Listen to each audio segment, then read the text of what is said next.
Okay, so we have our patient Sky here, and we need to put Sky into a recumbency position, sternal recumbency. And we've got three sizes of tubes here. So most cats are going to be either a 4, a 4.5, or a 5. So I have one of each of them here. I've got Murphy tubes here with me, and I need to make sure that I really inspect each tube. And then we want to inflate our tubes.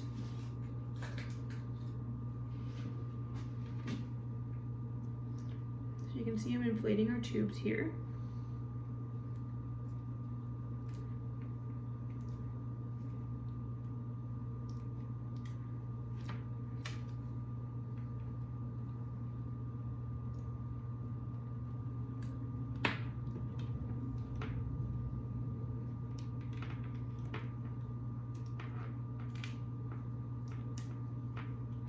So each of our tubes has been inflated and they are firm. So what I want to do now is I want to measure.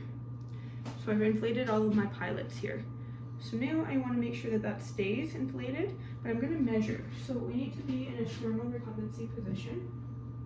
So we want to make sure that the part that's going to be going down the patient is actually going to be down here. So we want to make sure that we find the point of the shoulder here. So thank you. So finding the point of the shoulder here, so I've got the feline's point of the shoulder, and then just move into where the thoracic inlet would be. So that's where that would be, it's just down here. So we want to make sure that we have that, and then we want to measure. So we want to make sure that it's in a natural position, and we want to make sure that it's not actually touching the hair of the animal. So this tube is going to be, if we look at where the incisors would be, it's going to be going to about the 18 and 19 mark right here. So it's going to be too long. It's either too long. So now we can pick the 4, and if we take a look here, again finding the point of the shoulder here, we got that here, and then the thoracic inlet. And thank you, Dr. White. And just making sure your tube again is the right way here. So point of the shoulder. This is about where it's going to go to, and then looking at the cat's nose here, this is about the right length of tube for this cat here, as you can see, because that's going to be going all the way to the tip of the nose. So this is going to be the right length of tube for this patient. So we have already inspected it and we have inflated it, and it has been a couple of minutes since we've inflated it, so we now can choose to deflate this cuff.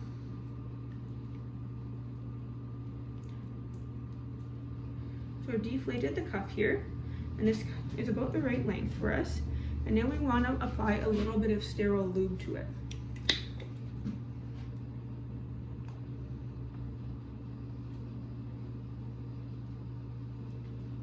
I'm just applying a little bit of sterile lube onto the end here where I'm going to be inserting it. So just applying the sterile lube, and then we're going to need to make sure that we bring our cat forward a little bit here so that way we can connect as soon as we are in. So now we need to make sure that we've got our laryngeal scope here, very important, and we've got our lidocaine. So I'm just going to set this aside here, my tube.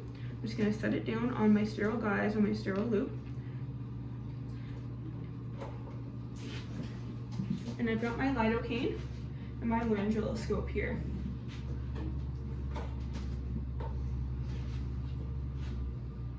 Okay, so now I need you to grab the back of the cat's head there and then pull it up, and then grab the maxilla behind the canines, please.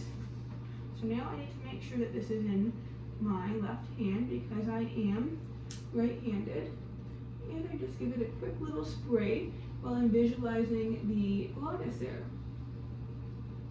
There's a quick little spray, and we're all done there. We're just going to give that a couple seconds to take effect. Perfect, and I've got my gauze because I'm going to need to have this handy to tie my tube in.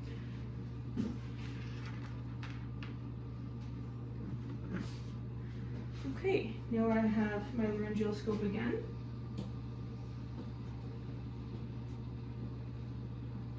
I need to grab the cat's tongue, press it down,